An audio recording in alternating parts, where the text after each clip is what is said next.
Who would like to read this sentence? It's a dangerous one. Well, there's more than one way to read. You refuse. Okay. Let's see. Laura, can you just read it? Woman without her man is nothing. Okay, so woman is nothing, basically, you're saying. Okay. Is there another way you could read it? Woman without her man is nothing. Okay, so that's similar. So woman's still nothing.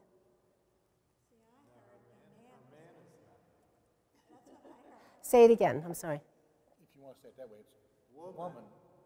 Go ahead. Without her man is nothing. Okay, now you just demonstrated something very interesting. I didn't hear it because you paused so much.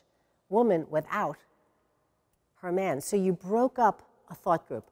Well, I think what you meant was woman without her man is nothing.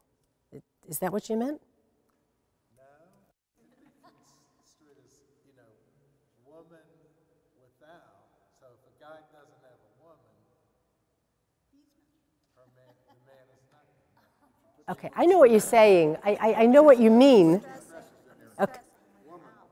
Without, right. Okay, let's take a look here. Let's look at these two different examples. Okay. So is this what you were talking about, Patrick? In a sense, right. You were breaking it up differently. Try that one. Woman without her man is nothing. Okay, and then try the next one. Woman without her man is nothing. Okay, so the pausing is changing the meaning.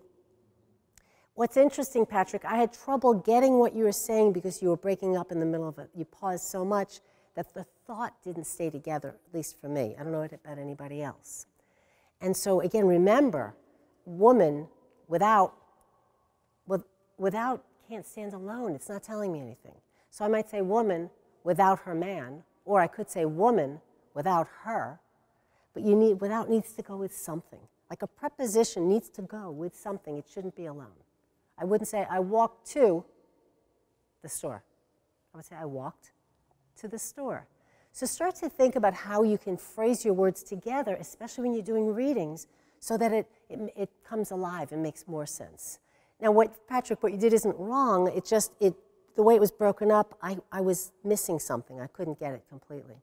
Plus, you weren't saying what I was anticipating for you to say. And can I just mention, in singing, we do a lot of chant.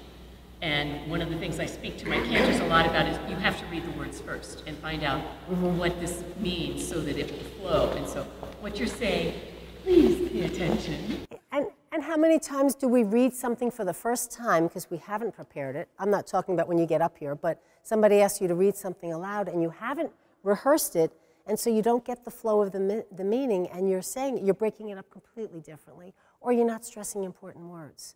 So rehearsal is important for singing. It's clearly important for speaking. Okay, here's another one. All right? So depending where you pause, that's going to make a difference.